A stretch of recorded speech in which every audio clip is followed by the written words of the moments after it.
This is ContraZoom, where we go back and forth about film. I'm Dakota Arsenault, and on today's episode we are covering films we watched during the Vancouver Queer Film Festival. The festival is now in its 33rd year after starting out in 1988. It is billed as the second largest film festival in British Columbia and Western Canada's largest queer arts event.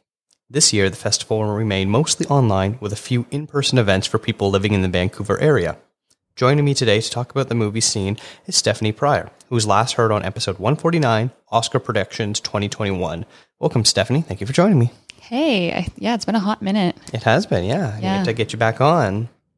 So today we are talking about some of the movies that we watched during this year's festival, which we both watched 3 of them, and we're going to share some of our thoughts on that. I guess, first thing, do you have any thoughts about the festival in general? Were you enjoying the types of movies that we ended up watching? Did they appeal to you? Yeah, definitely. This was my first time attending this festival, so it was kind of exciting to see what was there and what was like being offered, and I think I learned a lot. Yeah, I completely agree. Yeah, I was very impressed with it too, and you know, I love a good portal for a film festival, and this this festival had a great portal, so I'm very happy with that, because there's too many festivals that don't put enough effort into their back end, so kudos to them, and thank you for making it very user accessible.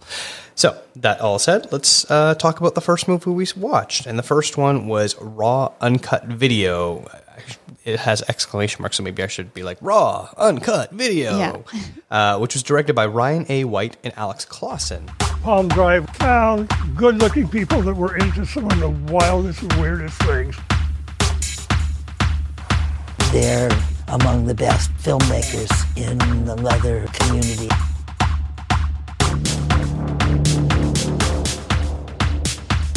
Yes, I see how it's porn, but I also see how you could like take this to the Whitney and put this in the avant-garde film section because it works both ways. So this is the story of a gay porn company. It's a documentary about gay porn.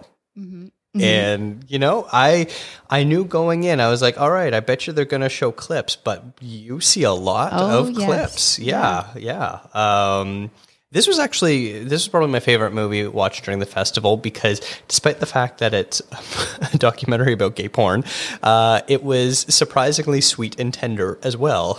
Yeah, it was a good mix, I think. It was needed. But yeah, the couple who started Palm Drive Video, yes. Yeah, they're just like the sweetest, and so like I love their love story also, like couple goals, you know, like it's crazy.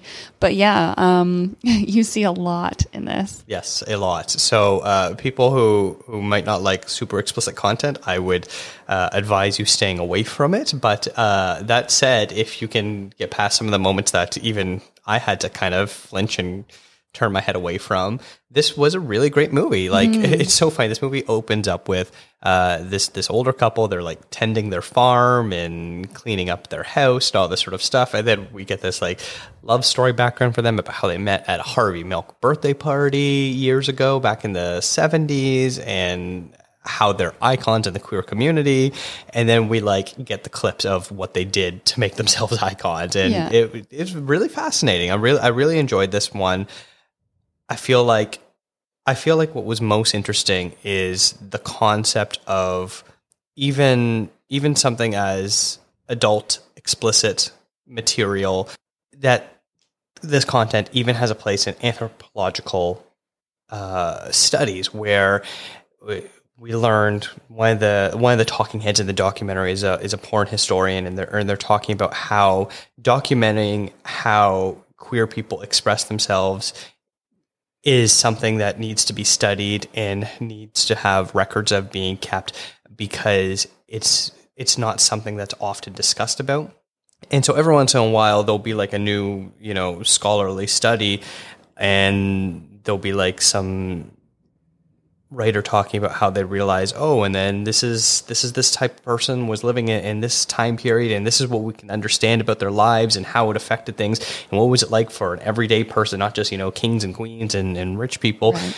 And so I think that was just like a very fascinating concept when they were talking about the idea of preserving these films not just for an erotic enjoyment standpoint, but to also study how did the queer community evolve over time and how were they expressing themselves, because that is something that, you know, there aren't always records of, and it's something that's important. It's almost like I remember reading this story about how there is this, I believe it was a woman who is this hoarder, and she had like in her house just like literally stacked floor to ceiling everywhere video VHS tapes. But what she was doing was just literally recording all day, every day, her TV and saving it. And then they realized later on that so much of what she was recording was literally lost to time. So all the commercials, news stories, things like that, where it was just such a great way to be able to study how media has changed and what was being documented at the time.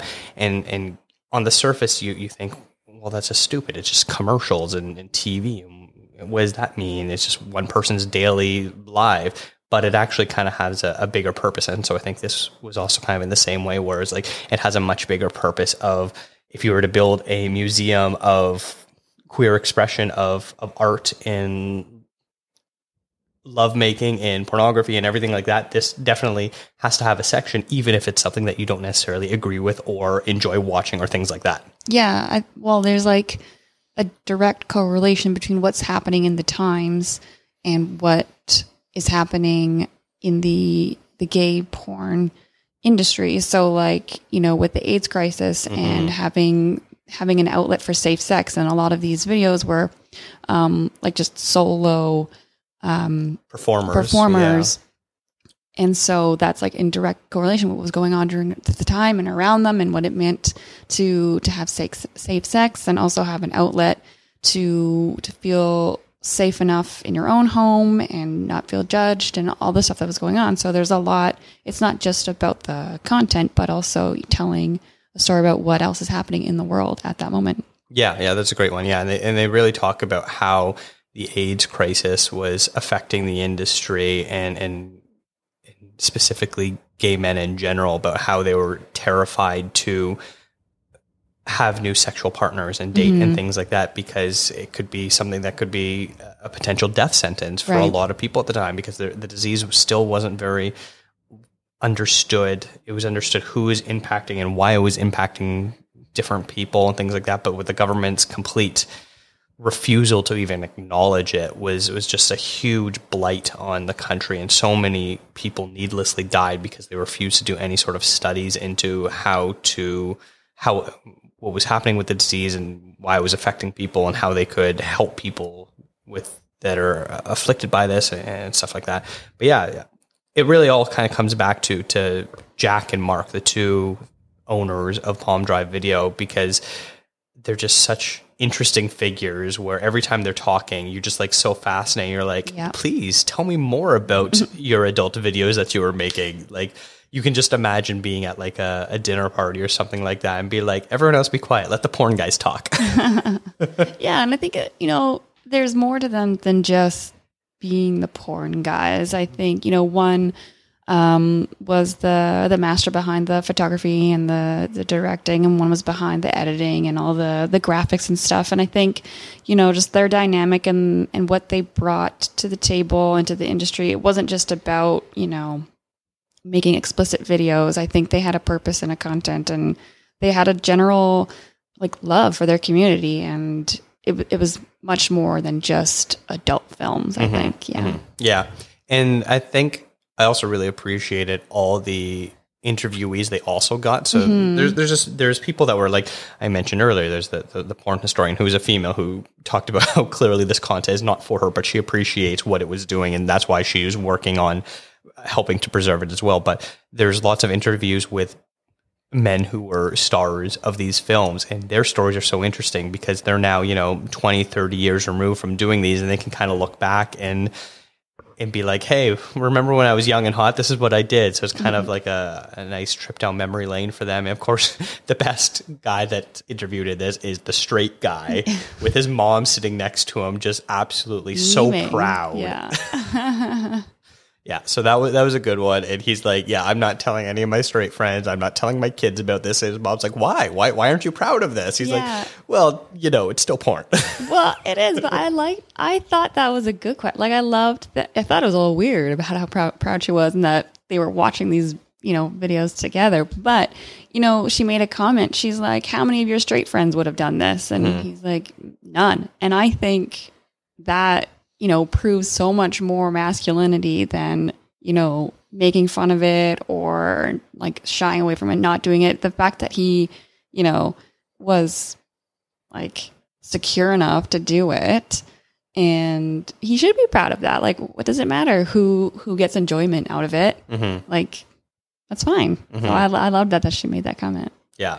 So I would absolutely recommend this documentary to other people if they are comfortable watching such explicit content, because it is so fascinating. Like, it's one of those things where it's like, if you enjoy, any sort of history about people who are often not covered by history, this is a great example of a very clear snapshot from the 80s to the 90s of what was happening to a group of people that weren't really being covered by mainstream media or having their niches being produced by any other company. So it was two people being like, well, if no one's going to make content for us, then we might as well make it ourselves, sort of thing. Yeah, and I think something else that we haven't mentioned yet is that these performers weren't professionals. No. These were people that they found, at festivals or on the street or through, word of mouth, and even through popularity later on, like getting letters from people who wanted to be part of it, because they weren't, your traditional, like, buff, beautiful. I mean, they are beautiful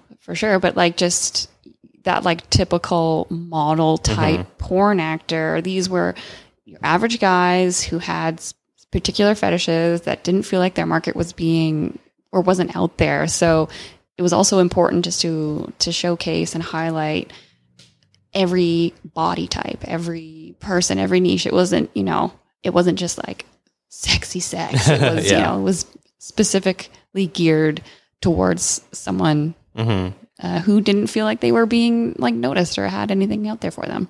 Yeah, that was definitely a underappreciated aspect of the film for sure. All right, so up next, we're going to talk about our next film that we watched, and that is Workhorse Queen, which was directed by Angela Washko. The biggest inspiration for me creating Mrs. Kasha Davis is emulating my mom. I started doing drag later in my life. And looking at the gay world, we didn't necessarily fit in. We wanted to have the home, the pool, the kids. This life that we had previously with our ex-wives. So I always wanted to be a full-time performer.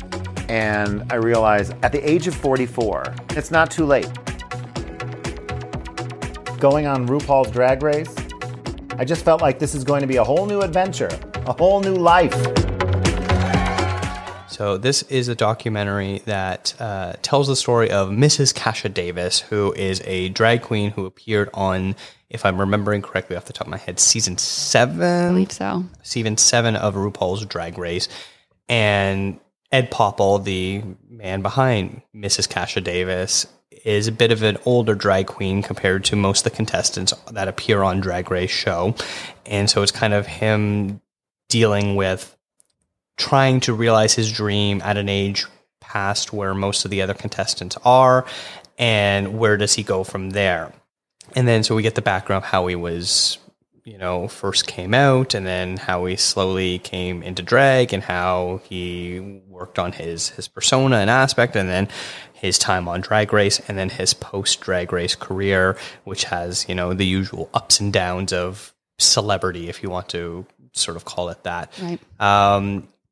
Did you remember Mrs. Kasha Davis before we started? Oh, yes. Yeah, definitely. Okay. As a huge Drag Race fan, I mean, it's after so many seasons too, it's hard to remember all of them, especially by name, but I definitely remembered Mrs. Kasha Davis. Yeah, because she had her famous catchphrase, there's always time for a cocktail. So was she someone that you were sort of a fan of, or was she just like, oh yeah, that was just one of the contestants I remember? Oh, no. Yeah, no, I did appreciate her. And like, she was like a funny queen and someone, who didn't go out, who went off earlier. So you didn't get to see too much of what she had to offer.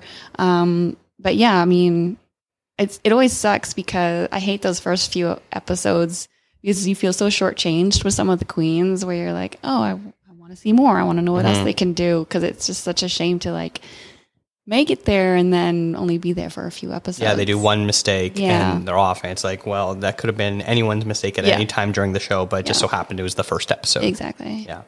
Interesting. Okay, yeah, so this was a very interesting documentary because I wasn't familiar with Popple or Mrs. Kasha Davis, so it was all new to me to kind of find that out. And so it was really interesting for me to just learn who this person was and sort of their entrance into the drag world and sort of what sort of uphill battles someone might have that came to the art form both at a later age than most, but also because she's been doing it for so long and of her age, earlier in the scene before it really became a big mainstream sort of thing. Right. She was already a drag queen performing when the first season started. And so after that first season aired, she started auditioning from the second season every year until she finally got cast in season 7. So she's someone that has been around for quite a while and has seen how the industry has changed specifically because of this TV program. Yeah. And like, you know, I talked about it in my review about it, which I'm going to link to all my reviews in the show notes as well, where there are many drag queens who are now household names, whether or not you watch the show or not. Like, people know who Shangela is, or Trixie Mattel, or like there's probably about 4 or 5 queens who have like permeated pop culture outside of that TV show. Right. Whether it's, you know, because of their actual touring performances or their roles in movies and TV shows, you know, being talk show hosts on YouTube and on TV and stuff like that. Just in general, performers, people know this. So it's just so fascinating to sort of see the impact on popular culture has. And I appreciate it in the documentary that we get some behind the scenes footage of Drag Race that I'm sure probably isn't out there for other people. Like, you kind of see, like, there's a clip where we see Miss Kasha Davis when she gets eliminated and she does her goodbye on the runway and then walks off stage, and then we see a camera angle of like behind the set of her walking off the stage and like someone like crew members helping her off the set and out of the studio to go back to the changing rooms, and like stuff like that I find very fascinating because it really breaks that fourth wall of like, oh, this is all fake sort of thing. And so it was nice to sort of see that in a little bit of interesting aspects. Did you feel that you really kind of learned who Mrs. Kasha Davis was, and did it make you change your opinion at all on her while watching this movie? Yeah, I mean, I think it was nice to see a little bit more into who she is, who she was, and where she came from. And I always like, you know, learning how people got into drag. And it's so funny, like, seeing the drag world feels quite large when you think about all the different areas in Queens, but it can be quite a small community. So like seeing her and her friends being like Darien Lake and Pandora Box and like other people who have also been on Drag Race, you're like, oh my gosh, I know her. Oh, I know her too. And it was just like, oh, that's interesting. I didn't know that they were like friends. And so it was also kind of interesting to learn that. But then, like, on the flip side, other friends of theirs who haven't been on the show, it seems like it puts a real divide between the RuPaul Drag Race queens and the non-Drag Race queens, and kind of creating two different, I don't want to say cliques, but like casts almost. Yeah. So like the ones who haven't been on the show feel kind of like they can't relate as much anymore to their friends, and they kind of miss just being their friend group and not being the non-Drag Race member of the troupe. So that was kind of sad. I feel like there was a lot of different sad and touching moments about, like, in this film that weren't necessarily directly about Mrs. Kasha Davis, but like her friend group and other people who have been trying year after year to get on the show, or, you know, they're the ones who are part of the group, like I mentioned, but nobody really knows them because they haven't been on the show.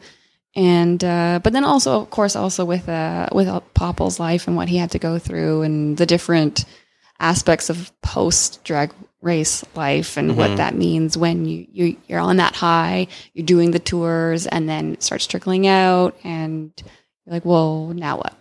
So, yeah, it seemed interesting where he was sort of talking about how now when you do shows, if there are drag race contestants on the bill, that's who people are going out to see, and they almost don't care that there are other people also on the show. So they'll be talking about how they do meet and greets and stuff like that. And, you know, they all want a picture with the drag race contestant, but everyone else sort of gets ignored. Whereas before drag race became a thing, it was very much about, oh, you see the performer, you can take your picture with them, you're enjoying that. Whereas now it's almost like, you're doing a group photo? Okay, I guess so. But otherwise, I don't really want a photo with you, that sort of thing. I don't know you. Yeah. Nobody else knows you. Yeah, and then it becomes almost like will my Instagram picture, you know, mean anything if it includes someone that isn't famous, sort of thing. Right. Like that sort of BS. I found, you know, this movie is very interesting, getting such an inside look at someone's life, and it's such an intimate portrayal, and we learn about, you know, Ed's battle with alcoholism and how he has to reinvent his character, who his tagline is about drinking, and how does he still have an act where that's basically the whole shtick is, this is, you know, a 1950s style housewife who really likes her wine or her martinis. And now that Ed is sober, how can he reconcile Mrs. Kasha Davis's enjoyment of alcohol with Ed's sobriety? And so that was a very interesting sort of thread going on of that inner battle that he had to face in order to come out on top. And I feel like basically like every comedian does is when you have issues in your life, you sort through it on stage. That's your therapy sort of thing. And, you know, you can make jokes about yourself and laugh at yourself that way. And that's you helping to process the trauma and the emotion that you're going through. And I think he did a pretty good job of making that transition and being able to own his mistakes. Whereas I feel like a lot of people, maybe he would have tried to talk about how he still, you know, there's a difference between Mrs. Kasha Davis and Ed Popple, where, you know, it's a character, and, you know, Mrs. Kasha Davis will drink, you know, non-alcoholic wine or martinis or something like that, not tell the crowd, and still kind of, you know, be the bumbling drunk sort of thing. But he fully admits to who he is, and that allows Mrs. Kasha Davis to also grow as a character for him as well. Yeah.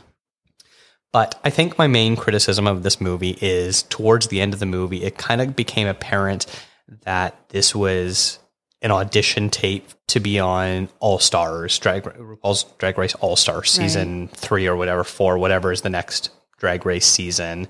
Because, you know, as the main character of the movie, he has the option to talk about certain things and not talk about certain things, and probably help direct the directors and editors over what's most important. And it just sort of seemed that as the movie was going on, it just sort of really felt like, oh, this is, you know, hoping that this movie is popular enough that the producers will be like, well, we have to include Mrs. Kasha Davis now. She's really popular.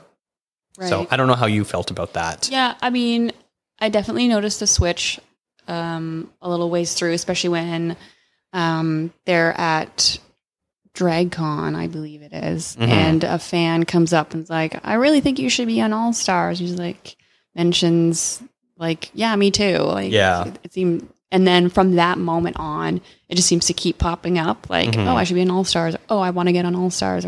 And so it became apparent after that fact. And I think that's also where it kind of lost me, because I was more interested in learning, you know, Popple's story and the way it affected like her group and herself and her relationships, and less about how she was going to get back onto RuPaul, especially since it seemed like the first half was about how being on RuPaul can have kind of a negative impact. Yes. And then it was like, but I still want to be on it again. Yeah. It's kind of weird. Yeah. It's like this weird drug that they're addicted to, because, you know, you're talking about the friend who's also trying to get on the show and isn't being as successful. Aggie Doon, I believe, was her name. Also sort of similar to, you know, Mrs. Kasha Davis' story where she's a bit older compared to most of the contestants who are usually in their early 20s. And then, there'll be like one 30-year-old contestant being they're the old queen sort of thing on the show, who's been trying out since season 1, since before even Ed was trying out to get on the show. And, this is how many seasons have there been now? 12, 15, 32? I can't even remember. I don't even know. But it sounds like basically every single season, Aggie Doon has auditioned and sent in a tape, and now has become so jaded and bitter about it, but can't stop submitting tapes. Right. And that's one of the things where I'm like, wow, I almost feel like you need to sort of re-examine what your priorities are as a performer. Are you doing this because you think this is the only path forward to have a career? Are you doing this because you genuinely want to? Are you doing this out of spite now? So it became a bit of an interesting dichotomy that I'm not too sure what the purpose of it was, but it definitely was kind of tragic and a little bit sad. Yeah. But overall, I think if you are a Drag Race fan, I think there's plenty that you'll probably enjoy, especially the sort of behind the scenes aspect. And when she was at the drag con and you see Alaska Thunderfuck and, and talking about how tired she is, how she needs to lay down right away. And I think she was kind of being a bit of a bitch. Yeah, a little bit too. Moment. Yeah. She's like, oh, you, okay. But yeah, there's, if you're a Drag Race fan, I know you're a huge fan. I've seen enough episodes while you have them on, so I recognize some of the names sort of thing. It was like, oh, I recognize that person. Oh, I recognize that person. And kind of get a bit of a, not really behind the scenes scoop, but just sort of seeing them not in such a manicured way of being on Drag Race was a fascinating look. So yeah, if you're a Drag Race fan, this is definitely one I think people are going to enjoy, but it is one that I think you kind of need to be aware of what the angle is a little bit. Mm-hmm. Maybe you might not notice it right away, but as you were saying, towards the end, it definitely became apparent of what the gist was of the movie. So the last movie we are going to talk about is The Fandom, which was directed by Ash Crease. I think that's how you say Ash's last name. If not, I apologize, Ash. Well, let me tell you a story. It was always about this thing. It was not about us. And if you asked who we were and could you point at us, they wouldn't know. We never wanted to be celebrities. We'd started an anime club in 1977, and it was the first anime club. But a lot of the people were also into animal characters. Rod and Mark are effectively the grandparents of the furry fandom. They are the ones who helped put together the first furry parties. So this is an interesting one. This is a documentary about furries. And I will fully admit, I have this image in my head of who furries are. They're people that dress up in animal costumes and have sex. And that's what my, original thought of them was, because most of the time they ever get talked about, whether it's on the news or on the internet or things like that, it's never done in a nice, pleasant manner. It's always kind of done in a deriding way of like, look at these perverts sort of thing. And so I completely admit I'm guilty of thinking that way too. And so it's just very interesting to sort of see the history and the roots of what this community is about, a group of people who like artwork, but that isn't artwork of an intellectual property. It's their own created work that they just want to sort of share with the world. And so that was very interesting. And I think, more so than almost any documentary I've seen, I don't think I've seen something about a movement so thoroughly documented with home movie cameras as I have with this. Usually most of the time you'll get like still photos or things like that. And you'll be like, oh yeah, I remember this. But like, this is like really in-depth coverage of stuff that was happening in the 1970s, and having the foresight of people knowing that they should be filming this sort of stuff, of, the very first, furry conventions and furry meetups and all that sort of stuff. It was just like fantastic foresight into doing that. Yeah. I think it also helps that they were like, that time was kind of like on the cusp of like household electronics. Like people were getting camcorders and held like cameras and, whatever. And people were documenting more videos at that time too, just in general. But yeah, in order to be like, oh, we're going to start this conference and we're going to we're just going to document it. We're just going to document everything. Yeah. But also, don't not tape over it later. Yeah. Or, and keep it. Don't throw it out. Yeah. So that was definitely interesting. Yeah. Yeah. That's really not something you really get a lot of, especially with such a sort of a niche thing where it's not about like, hey, these are people that are pre-existing celebrities sort of thing. Yeah. Like it'd be different, like going to a comic book convention and having home movie footage of like Stan Lee or something like that. Like that's something that you would probably want to keep. Whereas this is like, hey, this is me and my friends starting this. Yeah. Let's film our meeting about talking about how we're going broke putting on this conference sort of. Yeah.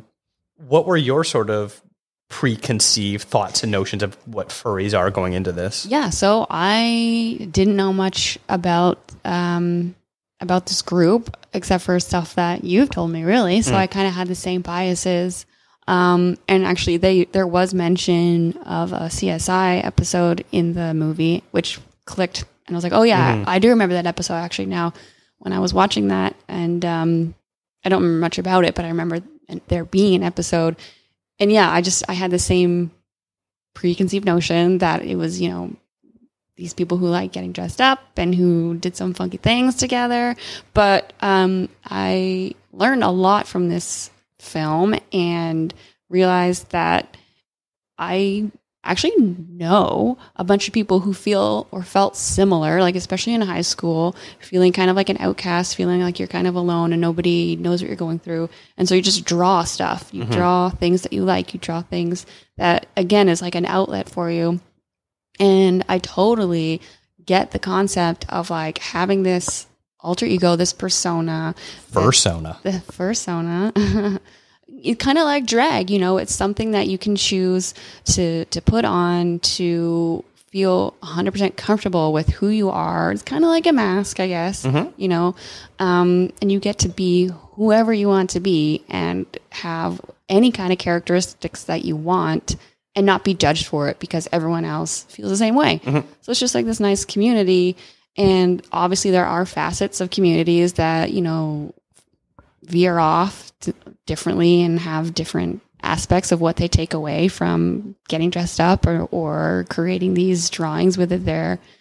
Like in the beginning, it was all about just like, what is it? Anamorphic?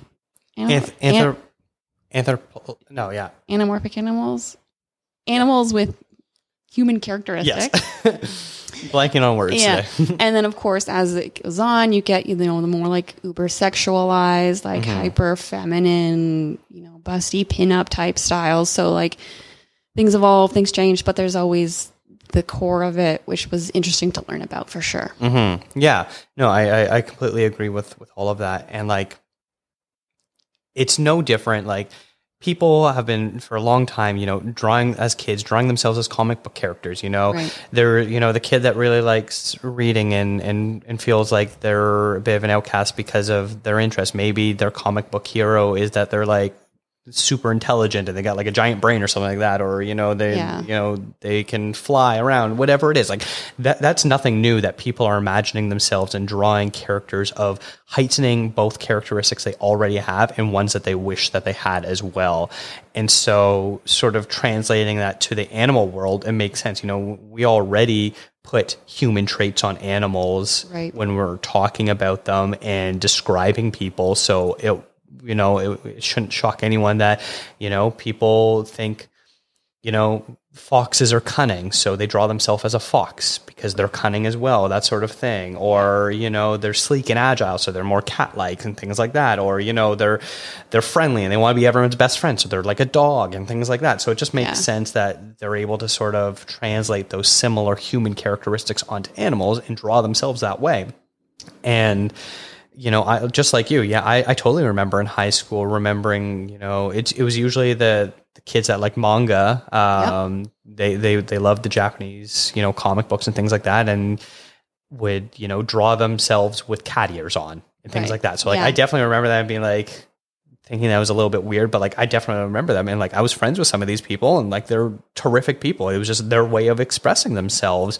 And so like it shouldn't shock me that there's an entire community and industry based around people that sort of feel similarly. And I too remember that CSI episode. I didn't when we started watching the movie, but as soon as that came out, I was like, oh yeah, I remember that episode. And like, I remember how like weird they made that out to be, where they're like, look at all these sex perverts and there's murder that happened. And it was interesting in the film, them talking about how the crew did have like consultants from the furry community, and what it sounded like was that all of their input and suggestions were kind of ignored, and they just wanted to focus more on the weird, sex sells. So that aspect of the community, rather than actually following any of the advice that the consultants that they had brought on. Yeah. Which is weird. If you're going to bring on consultants, why are you not going to listen to them? Right. Yeah. That tale is old as time, really. Yeah. But in the end, I loved all the home footage that they included, but sort of towards the end, realizing that, much like Workhorse Queen, where it sort of has a bit of a narrative that they're following, and they start talking about the sex aspect a bit, and they just sort of like just leave it hanging there. And then they're talking about how there is now a small infiltration of the alt-right community joining up and co-opting the furry nature and things like that. And they just sort of leave it there as much as like, oh, but they're not really welcome here, so we're trying to exclude them. And that's it. It's like, well, what's drawing them to the furry community? Is there a reason why that's happening? What sort of specific instances are we talking about here? What is being done to sort of combat that? Because, being a furry is so much about accepting people for who they really are, and then you're allowing people in who are basically there just to discriminate against groups of people. It doesn't really make sense, and they really kind of sidestep actually addressing that in the movie. Just be like, oh, no, we're against it, and that's it. Yeah. And so it was a little weird. Yeah, that's the problem I had with this film, was that I felt that they touched on several different topics throughout the decades that this has been going on. And of course, each decade or era is going to have its own challenges. And I felt like they had touched on these challenges, but didn't really dive deep into any of them, or say how they were solved, or how they were being dealt with, or what was going on. And I also feel like they were telling so many stories at once, unchronologically, and so it felt a little confusing at times. And there was you're introduced to a lot of different people, and you have a lot of different talking heads going on and talking about different aspects and different times, that I felt a little confusing and hard to follow at times. But overall, I think what I took from it was still really insightful, and I learned a lot from it. I just think that it was a little unclear. Yeah, I completely agree with what you're saying, and it's almost a bit of a shame that they don't fully dive deep into the different stuff that they're doing. But overall, I think specifically the historical aspect of this documentary is so rich, and you learn so much. And the fact that so many of the people that were key members of the foundation of this community are, still a part of it was absolutely fascinating. Mm-hmm. And, we've talked all about this and haven't really connected yet why this is playing at a queer film festival. But towards the end, we get some statistics that say 80% of the community identifies as LGBTQ+, which is absolutely fascinating. That I did not realize that. And it sort of, put a kernel in my brain of maybe why this group of people is so misunderstood and so derided. And it's probably due to the fact of rampant homophobia and the fact that that's only being sort of addressed in the last few years by the mainstream. Doesn't surprise me if a group that consists of mostly queer people, it doesn't shock me that there's going to be people in the media or the public eye that just want to ignore them and want them to go away. So that doesn't shock me, because, anything that has to do with queer art form has faced such an uphill struggle. Yeah. So that was really interesting. And then also learning that 12% of the furry community identify as trans as well, when the American national percentage is 0.2%, which basically means if you're a trans person, it's very likely you're also a member of the furry community as well. Yeah. That's a shockingly high number, considering the amount of people that identify as trans in the United States. Mm-hmm. Yeah. So all that was very interesting to sort of see, and that's sort of how it's connected, where it mostly sort of seems to be people demonizing queer sex. Yeah.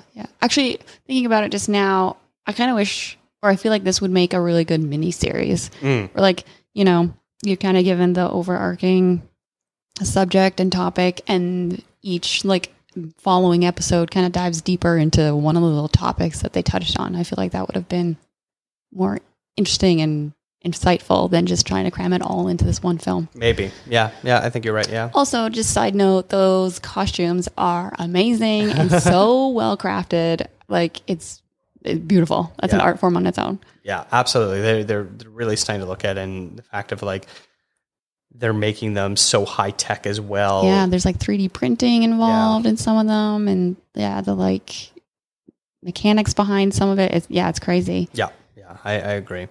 So there you go. Those are some of the movies that we saw during the Vancouver Queer Film Festival. I really enjoyed watching films this year. It was my first time as well covering the festival, and I hope to be able to cover it again in the future. But like I said earlier, make sure you check out the reviews for these movies that I wrote about. They're a little more not us saying how we felt about them directly, more of a critical look of it, I guess, as reviews usually are. But Stephanie, thank you so much for joining me today to talk about these movies. Yeah, thanks. Anytime. All right. So you can follow the show on Instagram, Twitter, and Facebook at contrazoompod. And if you saw either any of these movies or anything else during the Vancouver Queer Film Festival, send us an email, contrazoompod@gmail.com. Thank you to Eric and Kevin Smale for the theme music, and to Stephanie Pryor for the logo design. If you like to listen to podcasts on YouTube, we do post all episodes there as well. Thanks for checking us out.